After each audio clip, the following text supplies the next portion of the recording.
Welcome to the 2-Month Review, the weekly podcast brought to you by Open Letter and 3%. I'm Chad Post from Open Letter Books. I forgot my intro.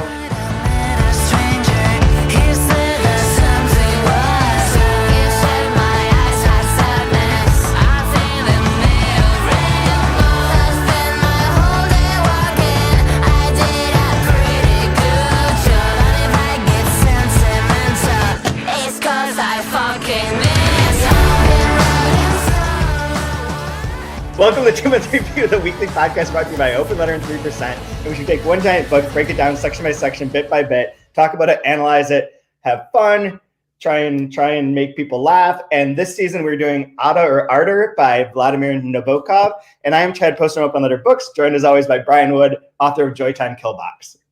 Hi, Chad. I had to tell you, I've been telling people about this book and the podcast we're doing, and they get really excited. Like, when they hear it's a Vladimir Nabokov book, like, oh, what are you reading? And I tell them Ada or Ardor, and they're like, oh. It's like they're really excited it's going to be Lolita or Pale Fire, and when it's not either one of those, oh. That's funny because that's kind of the whole point of the podcast. It was like the books that you would otherwise just be like, I can skip that. That's too long. Well, we're going to do Michelle Obama's Becoming next because that'll get us some people to follow, maybe. We should do Barack Obama's memoir, Volume 1, his My Struggle. Is that what he's doing? Extra volumes and stuff? I think it's 2 volumes and they're each 800 pages or something. Well, it's like his speeches, right? Nice and long. Nice and long. At a time in which we don't have paper, which is super cool. Cool. There's a paper shortage and no one can print anything very fast, and everyone's working on Obama's book. I know, a shortage of paper and a shortage of bullets, apparently. Everybody is like, everybody took their stimulus money and they bought guns, and we're out of guns, and now we're out of bullets because everyone's gearing up. Yeah, either that's part of it. The other part is the cops just can't stop shooting people. Apparently they don't have a shortage. They don't have a shortage. No, so I thought it was very, very amusing that I was teaching a class and talking about this book, and they were really excited and then not excited when they heard the title because it's like, oh, I haven't read that one, and I'm probably not going to read that one. So, but you didn't lead with the fun part. What you lead with is it's a book about incest. Yeah, exactly. Insects. Yeah. Oh, cool. Yeah. Cool. Yeah, just sort of like incest, but a couple different letters. So just in case, since we're talking about running out of bullets and people buying guns, can you explain maybe, just in case we have a couple of new listeners, 3% podcast? or 3%, but like that, you need to explain that because you're from Michigan, right? I am from Michigan. So tell me this 3% thing real quick, just to make sure I don't want to join anything I'm not comfortable with. I also was at Michigan State the same time that Governor Whitmer was. Oh, cool. It's always, I looked that up because I was like, this person seems like quasi-familiar in a way. And then I looked, I was like, we were there at the same time. I doubt we ever met, but like, she seems like she's like my age and all that. So the 3% website comes from the statistic that out of all the books published in America in a given year, approximately 3% of those have been translated from other languages into English. And it was initially used this was first like kind of reported in like 2006-ish, 2005-ish, through more as like a semi-accurate number rather than just a guesswork. But we used it because it would bring attention to the fact that there was a severe lack of books in translation that were being published. And then the 3%ers came along saying that like, what's their claim? It's like 3% of like the militia killed everyone in the Revolutionary War, some nonsense. It's like something really random. But they're like a crazy gun-toting militia, people who want to kidnap governors and sow dissent. Okay. We are not them. They used to be, because our website was first and was so much more popular than that stupid movement, no matter what you put in for 3%, you would be led to our website. And then there'll be like an article in the New York Times about the 3%ers. And all of a sudden, all of our pages, we go to the bottom of the Google search. And we have to fight our way back up because thankfully they don't have the staying power. Yeah, I said that. You're shooting blanks there, 3%ers. Go fuck yourself.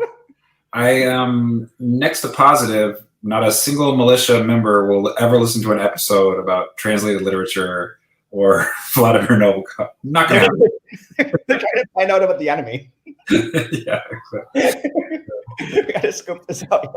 Yeah, come to my bunker. Yeah. Anyways, how are things going for you? Anything new?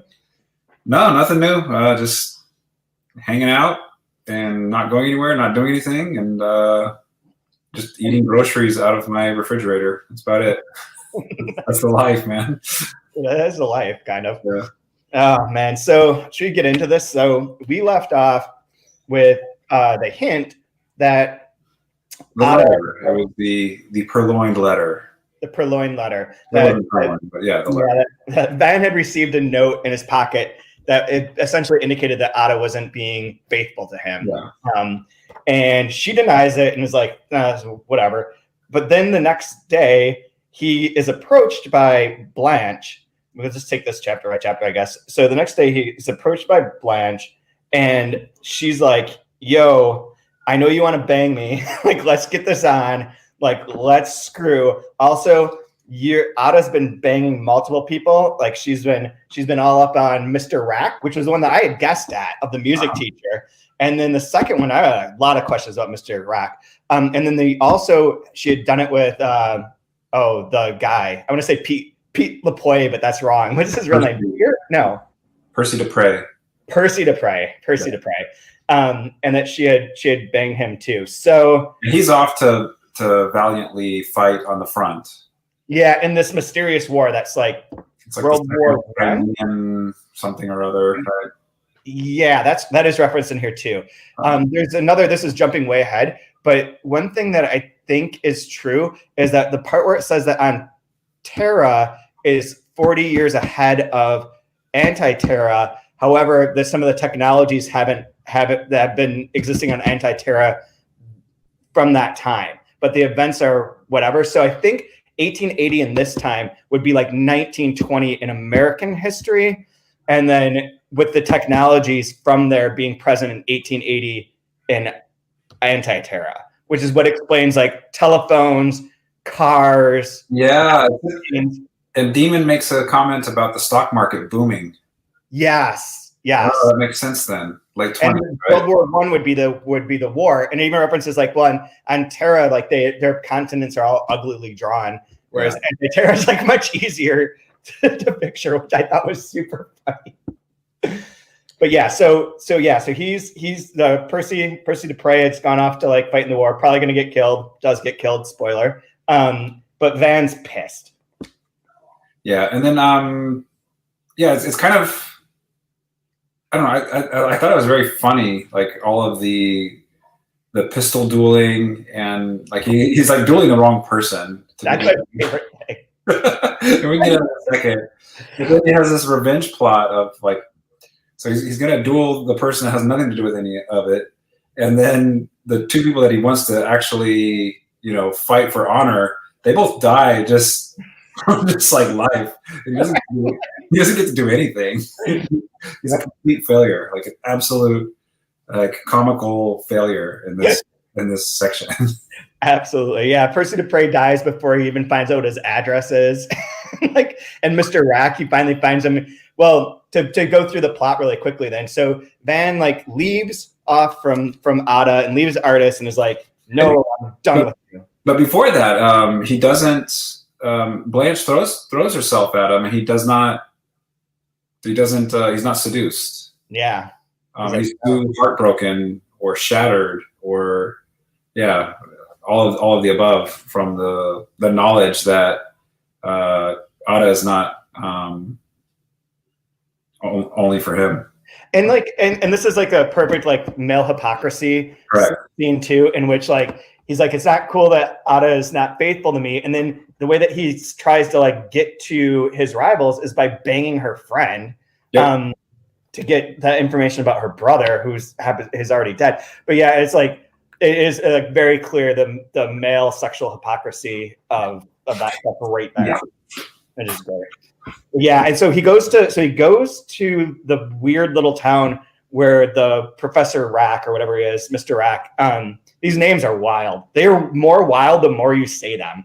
Mr. Rack and Percy Dupre. It reminds me like the giddiness. I guess that's not the right word, but just the joy of reading the names of like Pynchon's books or Philip K. Dick's books, where it's like just these absolutely bizarre bonkers names, and it just heightens everything up. It makes it more fanciful and fun in the reading. I feel like that with a lot of these characters as well. Absolutely. He's right on.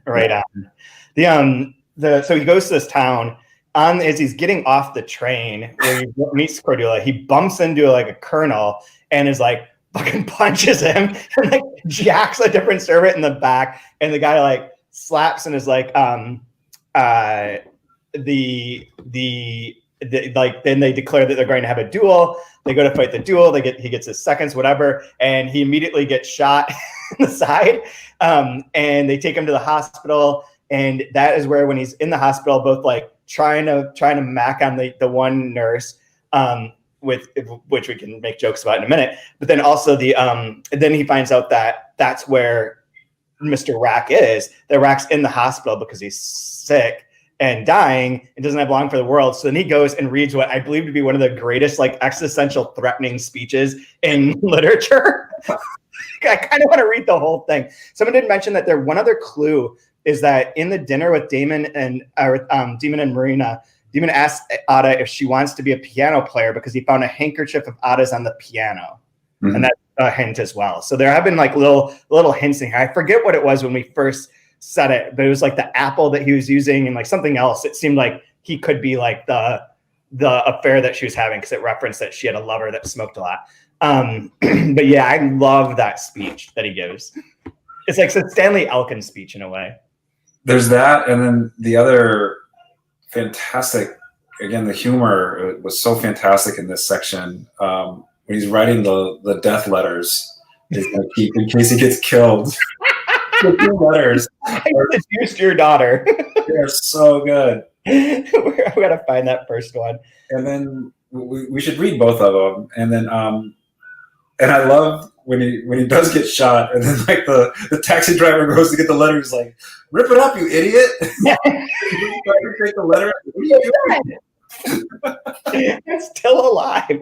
Yeah, so the first one is, "Dear Dad, in consequence of a trivial altercation with the Captain Tapper of Wild Violet Lodge," that sounds like a nod back to Lolita, although I might be making that up in my mind, "whom I happen to step upon in the corridor of a train. I had a pistol duel this morning in the woods near Kaluganu, and am now no more. Though the manner of my end may be regarded as a kind of easy suicide, the encounter and the ineffable captain are in no way connected with the sorrows of young Bean. In 1884, during my first summer at Artis, I seduced your daughter, who was then 12.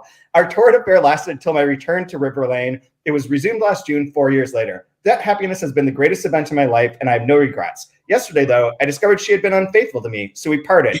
Tapper, I think, maybe the chap who was thrown out of one of your gaming clubs for attempting oral intercourse with the washroom attendant, a toothless old cripple, veteran of the First Crimean War. Lots of flowers, please. Your loving son, man."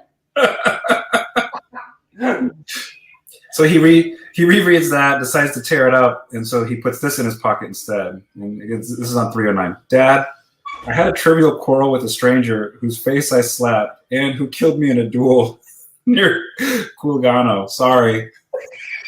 Sorry. Oh my God, it's so good. I was loving this section. It's like, after all of the, like, to be honest, like you mentioned the humor, and there's been humor throughout, but it is like been like, dark and like somewhat foreboding and big and like epic and Russian. And then this part is like, as it all closes that section, closes the bits about that, is just really funny and like fast paced and funny. Like all these people die like one after another. Yeah. There's 3 of them is interesting. He's involved with for other symbology reasons, but yeah, the thesis statement on the beginning of chapter 42, I thought was wonderful to set this all up too, on page 301. Aqua used to say that only a very cruel or very stupid person or innocent infants could be happy on Demonia, our splendid planet. Yep. Because obviously by the end of this, we start talking more about Terra Yeah, we're gonna get. I'm so excited about that. I have a funny anecdote that goes great with this section. It's on page 303 at the bottom. He cleared his throat loudly and ordered half a bottle of cognac, having the waiter open it in his presence, as Demon advised. So I had a buddy of mine who, at some point, he's going to have a biography written about him because he has the most insane life ever. And I swear half these stories are bullshit, and every single one has turned out to be true. I always thought he was just telling like tall tales. Yeah, like he was like a bodyguard in Colombia for somebody who was mining minerals, and he doesn't even know how to he's not a military person. He just somehow works his way into these weird jobs. And one of his jobs was he was a server in Grand Cayman Island at this really nice restaurant. And all these rich people are coming in, and the super rich thing to do at the end of the meal is you come by with a cigar cart and a collection of brandies and cognacs. Mm-hmm. And so everybody wanted to order the Louis XIII, the Louis Tray would be excellent choice, sir. And you'd open it and pour it for them and light the cigar for them. But he said, meanwhile, what they would all do, him and all their buddies and servers would do, is they'd go back when someone had the key to the liquor locker. They would go back there to where the cart is. And they'd all take turns swigging off this $5,000 bottle of cognac, bang, bang, hitting it. Drinking half of it, and then they would take some cheap VSOP and pour it back in to fill the bottle up and cap it. And then they would just be going along the liquor cart to these rich assholes. They make this big show after a brandy. Oh, this is delicious. This is the one. And the crowd, letting them all know that they're drinking the expensive one, and savoring it. And meanwhile, they're excellent choice, sir. When I read this line, he ordered a half bottle of cognac, having the waiter open it in his presence. As if you're ordering nice cognac, have them open it in your presence because it's probably watered down or it's cheap. That's so tainted. I love it. That's so funny. But that's so perfect. Oh my God. I have to read part of it. I'm going to try and skip through this, but because it's much longer than I remember, but I love this section. There's the bit with, if you've read The Franchiser by Stanley Elkin, the beginning part, Kingdom. What's that? You turned me on to Magic Kingdom. Oh yeah, Magic Kingdom is wonderful too. Yeah, The Franchiser is also really funny, and it's about a guy franchises shit, right? Mr. Softies and hotels. He's a franchiser, but the reason he can do it is he was gifted the prime rate of interest for loans against forever. So he never has to pay more than the prime rate of interest. But the way that he gets it, I think it's his grandfather or whomever is gifting him this from his deathbed. And he's you could have been, he's do you understand how impossible it is that you exist? He's you could have been, you were just one little sperm among so many sperms. It's pulling out the one grain of sand from all of the ocean sands, and that becomes you somehow. He's your existence is so improbable that it never should have come about. And it goes on and on. And that reminded me of this part where Van goes, I think he writes this because he doesn't, it sounds like he tore up his prepared speech and doesn't read it, I believe. But I'm Van Bean. Hospital records put your age at 30. I thought you were younger, but even so, it is a very early age for a person to die. Half-baked genius, full-fledged scoundrel, or both. As you may guess by the plain but thoughtful trappings of this quiet room, you're an incurable case in one lingo, a rotting rat in another. No oxygen gadget can help you to eschew the agony of agony. Professor Lemort's felicitous pleonasm. I can't pronounce anything today. The physical torments you will be, or indeed are experiencing, must be prodigious, but are nothing in comparison to those of a probable hereafter. The mind of man, by nature a monist, cannot accept two nothings. He knows there has been one nothing, his biological inexistence in the infinite past, for his memory is utterly blank, and that nothingness, being as it were past, is not too hard to endure. But a second nothingness, which perhaps might not be so hard to bear either, is logically unacceptable. When speaking of space, we can imagine a live speck in the limitless oneness of space, but there's no analogy in such a concept with our brief life and time, because however brief, a 30-year-old span is really obscenely brief, our awareness is of being of being is not a dot in eternity, but a slit, a fissure, a chasm running along the entire breadth of metaphysical time, bisecting it and shining, no matter how narrowly, between the back panel and the fore panel. Therefore, Mr. Rack, we can speak of past time,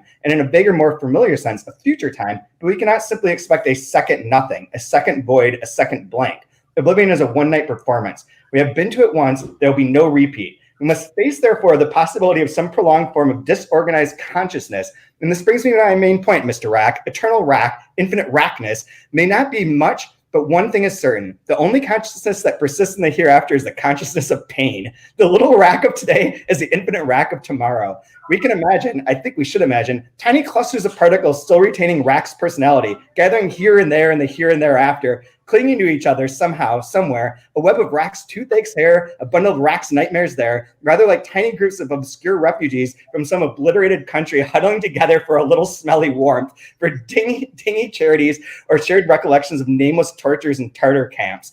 For an old man, one special little torture must be to wait in a long, long queue before a remote urinal. Well, Rack, I submit that the surviving cells of aging Rackness will form such lines of torment, never reaching the coveted filth hole in the panic and pain of the infinite night. I love that. That's so like his next page is like, I want you, nurse. Look at this tower of strength.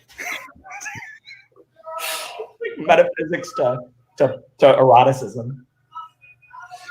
Yeah, no, I see why you would select that passage.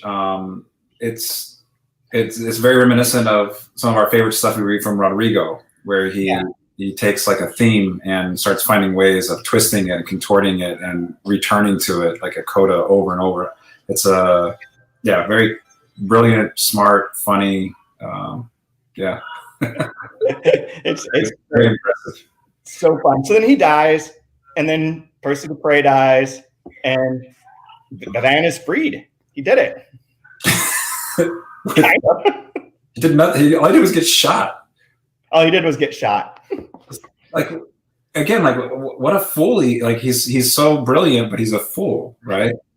Yeah. He doesn't actually accomplish any of these things, and yet his mission is satisfied, so to speak. Yeah, and like it's already been described. He doesn't really have like pistol skill, and he's challenging an army captain to a duel. Like, what do you think's gonna happen? You're gonna get shot. Yeah, which he does immediately. It's so funny. When are duels outlawed? I don't know.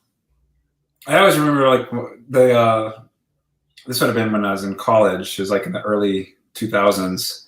Like 2002, I think. I was finishing up school, and Chappelle Show was like the most popular thing ever at that time. And Charlie Murphy talked about when Rick James slapped him in the face. Open hand slapped him in the face. He's like, if had this been another time, we would have had the duel. Like somebody has to go. You can't slap a man in the face. Like you have to shoot each other. Someone's got to go. I'm telling you. A duel, whap! But no, there aren't duels anymore. There's just there's just public shootings now.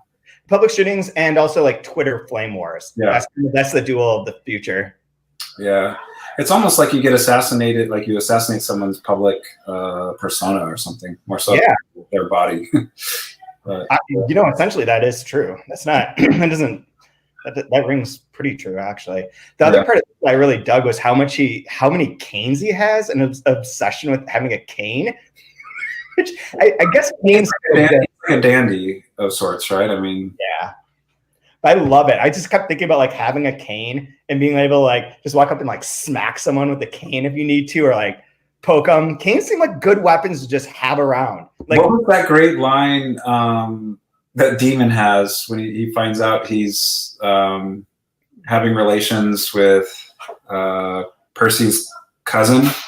He's like, if you end up marrying that, like someone of that ilk, like I'll destroy you. Yeah, they're not on our level.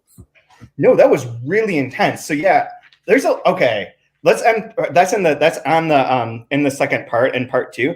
But yeah, it says I saw you enlaced with your little countess near the parking lot. If you marry her, I will disinherit you. They're quite a notch below our set. Yeah.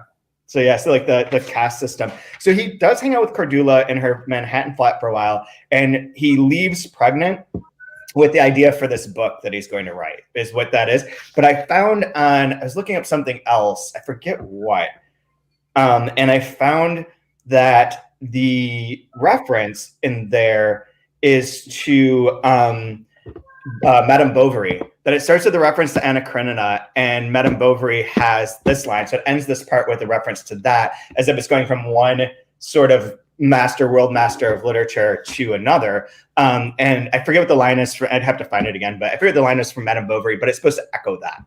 Okay. So I wondered about that for a second, is like, maybe in anti-Terra, dudes get pregnant. Like, I don't know. It seems there's maybe flying carpets. I mean, anything's possible at this point. Is that the first Flaubert reference that we have in this book? Because it's primarily been Tolstoy, Chekhov, and Proust, right? Yeah. Flaubert's. I read Madame Bovary in like an old translation ages ago, and I edited Bouvard and Pécuchet. And so if there are Bouvard and Pécuchet references, I might pick up on those. But like even like Sentimental Education, all that stuff was like in college, like 20, 30 years ago now. Oh. But he's also referencing like Chateaubriand as well. Chateaubriand as well, yeah, for sure. That one's in here a lot. There was a guy I knew that really wanted us to reprint Chateaubriand, and we never did, but New York Review of Books did one of those books at least. Mm-hmm. The one thing I would want to that I just thought of when you mentioned I will disinherit you, he also has an inheritance from Aqua, though, right? But he doesn't get it until he's older. I think he's 21. But it's referenced in this passage as well. The idea of his father's inheritance and his mother's inheritance, right? Yep. Okay. Which that's really interesting too to think about. His inheritance from his father is like, aside from money, is like evil. Mm-hmm. The demon is the health seed. So the next part, so part one ends and has been very much like a Russian novel in a sense, and like it's like and he like breaks the fourth wall, saying this is going to be a Tolstoy ending, of the section, and also the other person who's referenced a lot is Pushkin, obviously, and Pushkin has the duel in Eugene Onegin, so that makes sense here too. Then the second part two opens up with like essentially a Thomas Pynchon bit. Like if you go back to that, where like there's this shadowy groups of people who deliver letters specially and personally that use like costumes, and you give them the letter and they bring it to that person, so it's not going through the mail or anything, which is like straight up like this is like before Snapchat. This is VPL, baby. Yeah, VPL. Letters. You can slide in my VPL anytime you want. And so she sends him. Ada sends him 4 or 5 letters, I believe, over the course of the time between when he leaves her and when he comes back. And they're dated in here, and they sort of like are explained. So she does say like, okay, neither he nor P was technically my lover, but both are on Terra now, so it does not matter. And she sort of justifies for like, it seems like she got raped by Percy in particular. Yeah, and these letters are on page 332. Yeah, so right here. Yeah. Where is it? Oh, now I'm not finding it, but I thought that it said that she was like, I only was with him once. As a PA, I could explain my submitting to his kisses, first tender and plain, later growing fiercely expert, and finally tasting of me when he returned to my mouth, a vicious circle set spinning in early Thargelian, 1888, by saying that I'd stop seeing him, he would divulge my affair with my cousin to my mother. So she's blackmailed by Percy. I thought there was one more line. I'm not finding it. That really does seem to fit the theme with Ada, because she's been exploited in every turn. Here it is. with people stealing looks at her when she's innocently grabbing, like when she's up on the ladder and people are looking up her skirt, when she's seduced by the devil, right? By Van, or by this person exploring. I don't know what the piano teacher, what the relationship was with them, but again, he's older and it's a student, and there's that. Yeah, she's been taken advantage of by every single person so far in this book. Absolutely. Here's the line I was looking for. I can swear, however, Salam Ada can swear that in the course of our Sylvan tryst, I successfully evaded, if not pollution, at least possession, before and after he returned to Artis, except for one messy occasion when he half took me by force, the overeager dead man. That's what I was thinking, that she is, being like you say, like things are being stolen from her and exploited. And also, like, he's sort of blackmailing her, like, I'll tell everyone that you're fucking your cousin. And then he more or less, I'm going to assume that he's sort of, that he's more forceful than that. This wasn't like, and she sort of does that. She explains too that they're in California, where they're filming movies, and she's in movies now too. She is a incidental waitress in a fourth-rate Western, hip swinging between table slapping drunks. I just immediately thought, I just started envisioning her as the woman from Westworld. Okay. What's her name? Oh my God, I have such a crush on her. I can't think of her name. Evan Rachel Wood. Oh, okay. No relation. Damn it, I was hoping you'd be like, that's my second cousin. I'd be like, I'm in love with your second cousin. Yeah, there you go. That'll be cool. That'll go over well. Yeah, so this... The person I fell in love with on Westworld was Ed Harris. Oh, he's such a strong-looking cowboy. He's good in that. He's good. I'm there for that too. The last part of this, so... I find it hard to believe that somebody would be exploited in Hollywood. That an actor would be exploited in Los Angeles. That just doesn't ring true for me. That's fiction. Yeah. That's a fiction part of it. Why did I bend this over? I don't know what my deal was. I didn't write any notes, but I really made a note of, oh, this is it. I know exactly what it was. I folded over the 334 for California ? Because it says, at the end, I could be instantly saved by you. Take the fastest flying machine you can rent straight to El Paso. Your auto will be waiting for you there, waving like mad, and will continue by the New World Express. In a suite I'll obtain, to the burning tip of Patagonia, Captain Grant's horn, a villa in Verna, my jewel, my agony. Send me an aerogram with one Russian word and my name and wit. Okay, so the things that stood out to me here was that the fastest flying machine you can rent, because there was that earlier thing to like reference to like flying carpets, which I was like, I don't know what this is, like if this is in the world. So that's a strange phrasing, but this is the first time California is a real place. They do say Hollywood in here, correct? I thought so, yeah. I thought so too, and I don't see it. But then El Paso is a real place, and Patagonia is a real place. I don't know what Captain Grant's horn, but sure, maybe. But these are the first time that these places are real. All the other places, like even Maine is spelled wrong. All the towns that they're in on like the East Coast are like weird, half Russian, half whatever. This is the first like American one. And I was thinking about that in relation to that Hollywood and California is imagined in a sense, and like is imaginary, and is supposed to be the heart of like those kind of imaginations and like creations of things to allow people to dream, to see things that are not real. And there's something that I think that ties into for like this Terra anti-Terra dichotomy, that these are that they're real within their world because they're places of illusion, of the creation of illusion. And there's an end note on Captain Grant. That's a Jules Verne reference. It's a what? Jules Verne reference. There's so many Jules Verne references. Yeah, as you're talking about things being imaginary, that rings very true right there. Oh yeah, yep, right there. Yeah, interesting. Yeah, as I was trying to figure that, I was trying to think about that. It's like, why are those the cities? Which cities are real that get mentioned and which ones are not? Well, this is kind of an interesting place that I think you're picking up on this. And I'm obviously having not read any further and only on my first reading, I think it's really interesting that we're starting to blur the lines of what's real and not real as we start learning more about Terra. Yeah. Well, it's almost like he's kind of primering us as readers for the books, Letters from Terra and the later book as well. We start getting into the books that they're writing.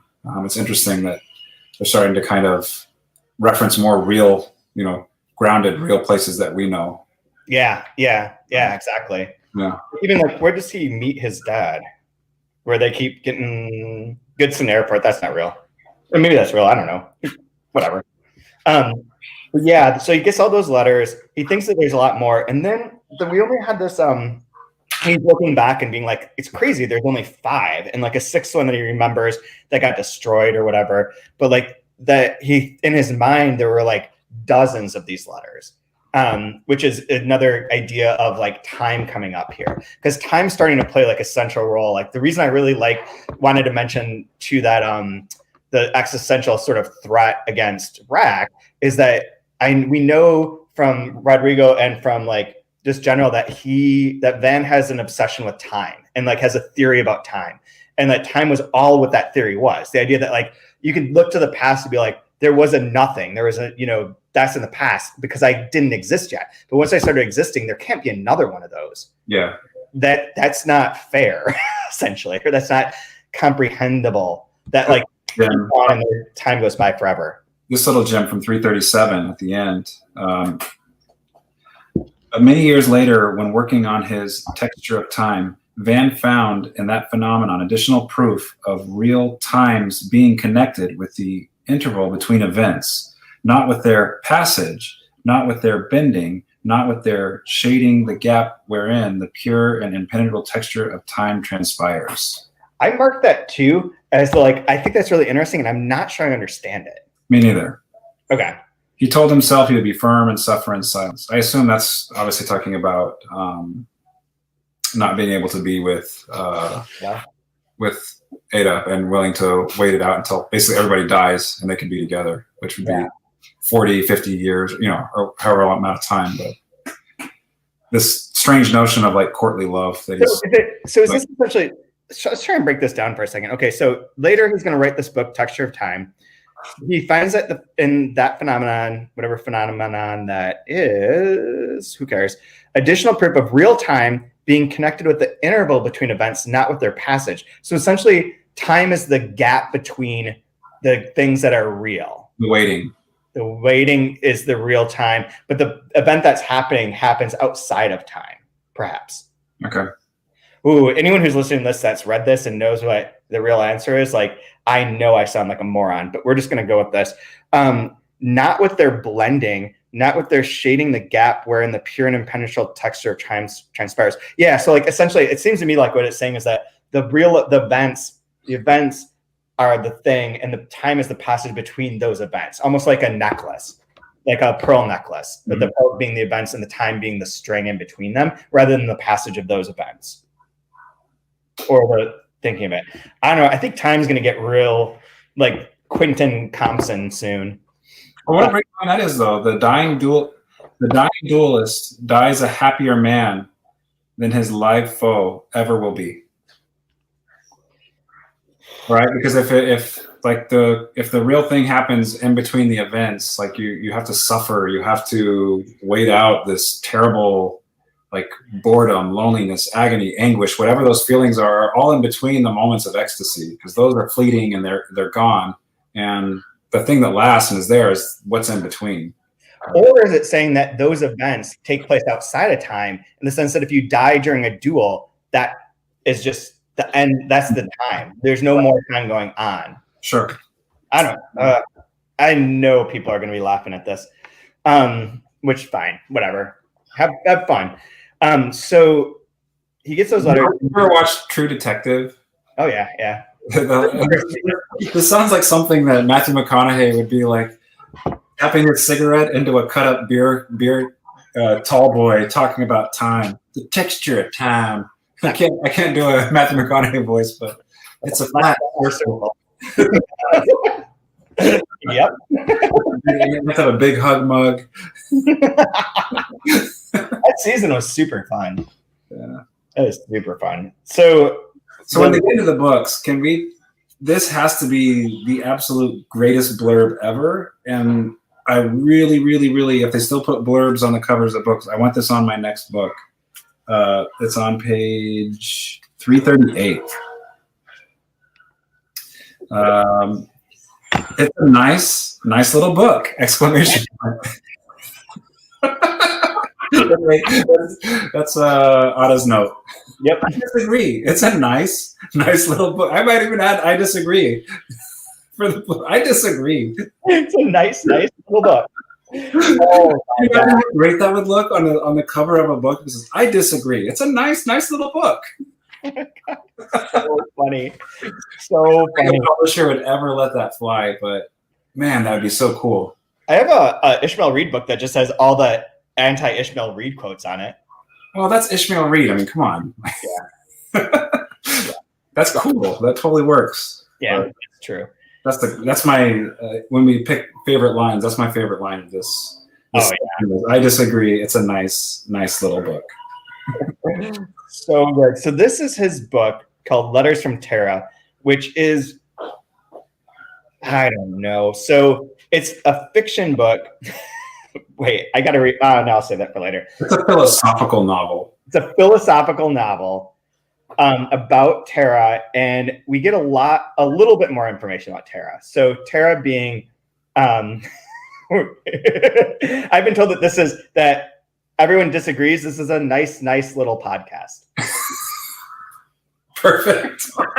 That's what we're going for. Well played. There was an effort. So there are the reference to Terra. So it's a planet, maybe connected to our planet, could be heaven, whatever. That there are 3 cosmologists whose books were banned or burned, whatever. Zertany, Yates, and Zotov, all pen names XYZ, who had recklessly started the whole business half a century earlier, causing and endorsing panic, demoncy, and execrable romantics. The 3 scientists had vanished now. X had committed suicide, Y had been kidnapped by a laundryman and transported to Tartary, and Z, a ruddy white-whiskered old sport, was driving his Yakima jailers crazy by means of incomprehensible crepitations, ceaseless invention of invisible inks, chameleonizations, nerve signals, spirals of outgoing light, and feats of ventriloquism that imitated pistol shots and sirens. This is straight Pynchon now. This is like against the day.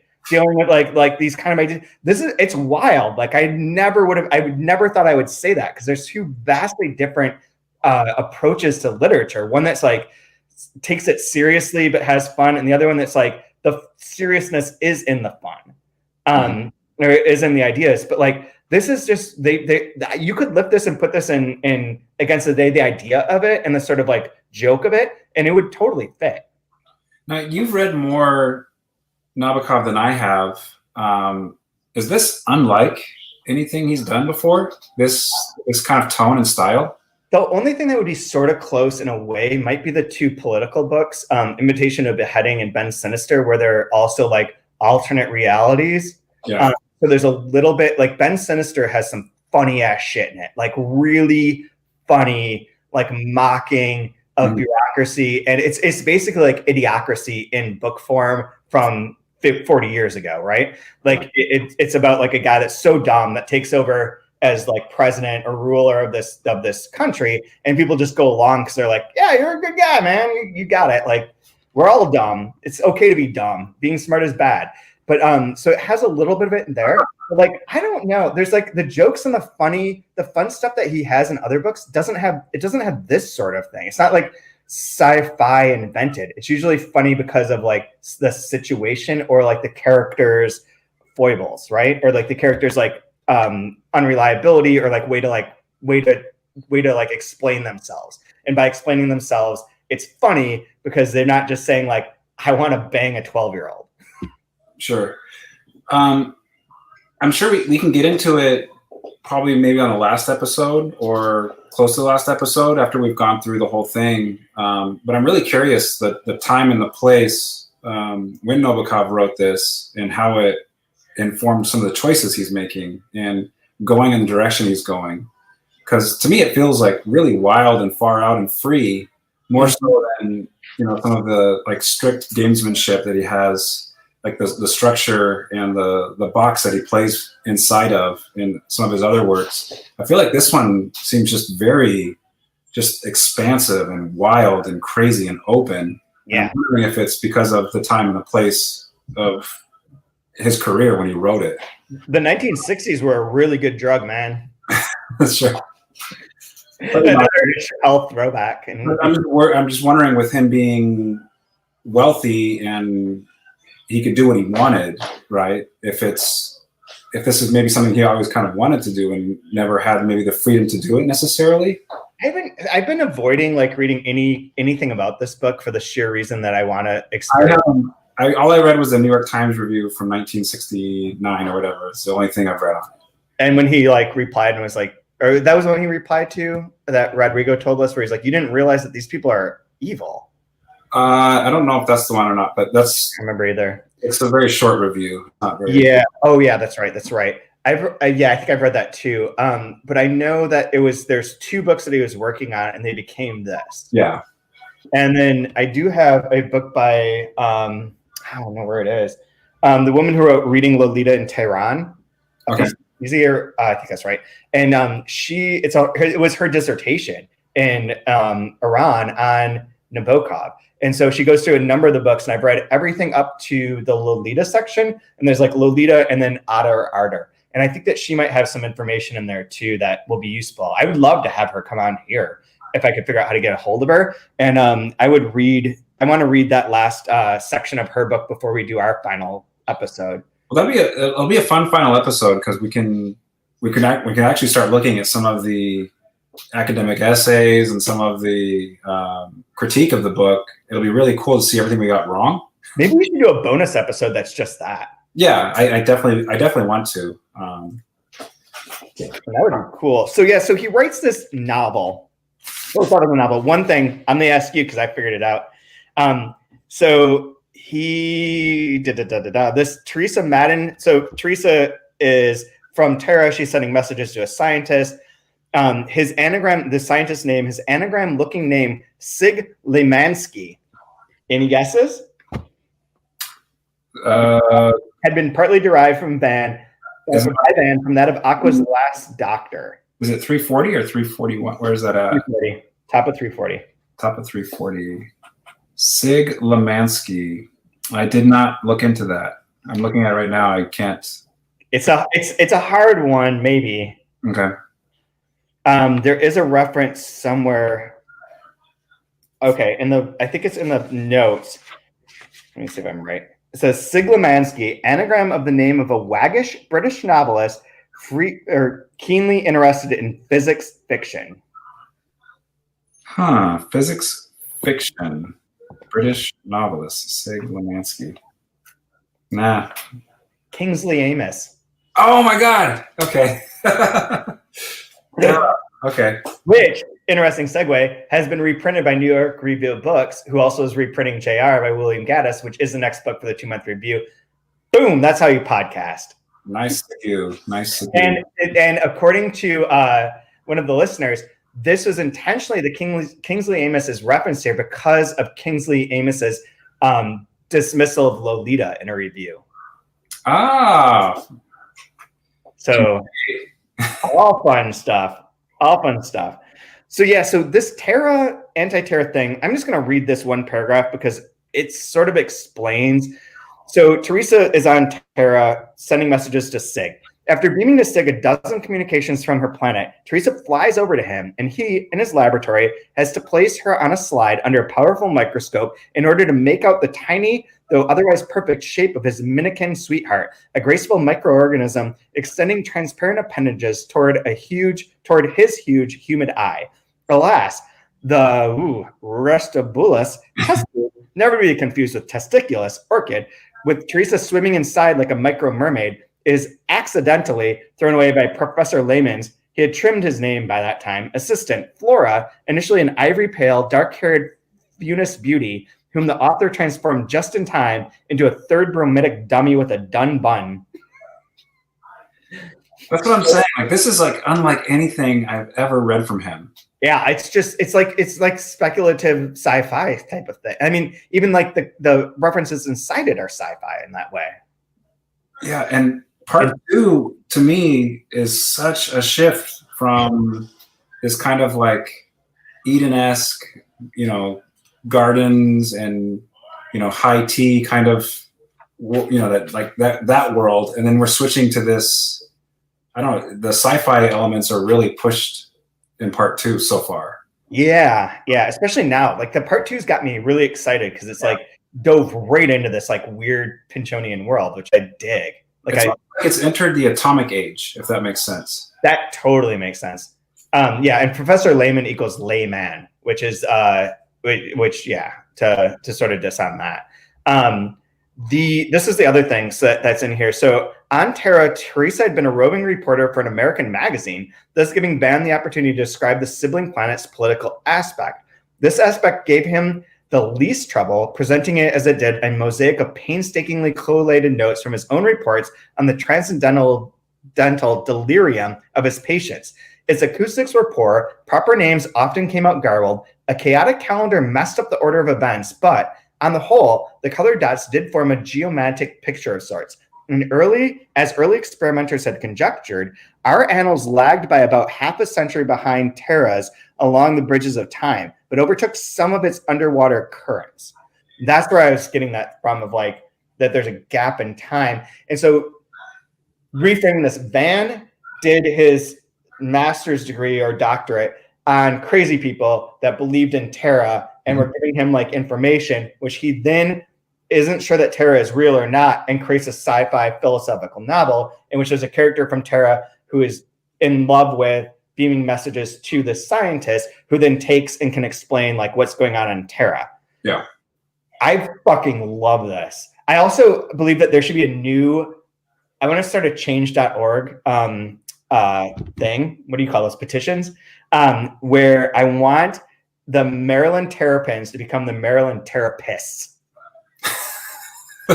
Okay. No one cares about turtles. I want them to be representatives of a fake other world in a Nabokov novel. Who's going to sign this with me? Oh, where is it that it references that he sold 6 copies of his book? Oh. Yeah, I thought you were, when I started reading stuff about publishers, and like, oh, we better not spend half the podcast talking about the crappy publishers and the lack of book sales. And I'll do the blurb part because the blurb's fantastic. It's just this part where like, it's so funny. It's so funny. When he learned from a careful study of statement of sales, which his stooges sent him in February 1892, that in 12 months, only 6 copies had been sold, 2 in England and 4 in America. Statistically speaking, no reviews could have been expected, given the unorthodox circumstances in which poor Terra's correspondence had been handled. But he ends up with 1 because his publicist is like banging the writer. It's like, can you just write this? That made me feel, I liked it. Oh, good. He only sold 6 copies. That makes me feel a lot better. And there's another reference to Borges in here, which finally like clarified. If this had been the first reference to Osberg, I would have gotten it right away. Spanish writer of pretentious fairy tales and mystico-allegoric anecdotes, highly esteemed by short shrift dealists, Thessalialis. I don't know what that is, but yeah, I would have gotten that. If that were the first reference, I would have been like, oh, it's Borges. But yeah, this time it's like, oh, clearly Borges. Don't people like to do that with like games and riddles though? Like, if you don't get it right away, well, it's clearly this. How do you know it? Well, yeah, that's like you already have it figured out. Like, of course, it's clearly that because you're looking at it from a different vantage point. Yep. Yeah, it's very true. I got it right away. Well, I'm still working on it. Yeah, I'll get there. I'm not very good at crossword puzzles or Scrabble. Well, I have to get off here soon, but do you have a favorite line that you want to share aside from them, or you already shared your one? No, mine is totally the. I disagree. It's a nice little book. Yeah. Sounds like my mom when she read my first book. This is the book. Great job. Actually, mine's weird. So here's my favorite. And that is perfect. I love that. That is exactly like, I don't think my parents know what I do. I think my parents think my job is to read books. Right on. It kind of is. Yes. Sure. A third letter here, this is on page 3. What's that? My mom still tells people he journals. Oh, yeah. Yeah, you journal. He writes blogs sometimes. He journals. I'm like, Mom, I don't do either of those things. I don't have a blog. I love you. I love you. Thank you, though. I do clack on a keyboard from time to time. Thank you. We do. There is a new post. I haven't written a post in forever, but there's a post on 3% now of like some October books and reasons why I haven't written about anything, which is just not reasons about why I haven't written it so much as like a bunch of ideas for things I'll never be able to write. So right. let's get your favorite quote out of the way because someone's listening to this on a treadmill. They're dying right now. 317. 317. A third letter he addressed to Bernard Ratner, his closest friend at Chose, the great Ratner's nephew. Ratner's who he's been reading about for anti-Terra and Terra stuff this whole time. Your uncle has most honest standards, he wrote in a post, in part, but I am going to demolish him soon. That's my favorite line from this. It's like this weird, like, yeah, your uncle's written about all these good stuff. I'm gonna wreck him. There. It's a literary vengeance. So for next week, we're gonna go we've got 5 episodes left. And next we go through page 395, which is chapters 3 through 6 of part 2. So we're still being in this part, but I'm really getting into this now. Like I really liked it from the beginning, but this like sort of weird shift into like a more 60s playful, I don't know what you want to call it, is really interesting and really fun. Yeah, I like it. Again, I feel like we went from like gunpowder to microwaves. Yeah. Yeah, right. It's become atomic or something, or the way sci-fi changes with modernism to postmodernism. Yeah, right. Exactly. So, anything else you want to say before we go? No, that's it. Looking forward to it. We didn't even get into the whole thing about abortion in this section with the Supreme Court going on. That'd been very timely, but I don't even want to think about it. So no, I don't want to. Let's move on. Let's get away. We can talk about baseball. Well, till the next dumpster fire. I'll see you next week. Yeah, by next week we'll know who's in the World Series too. Who cares? Well, who cares? Jose Altuve's got the yips. All right.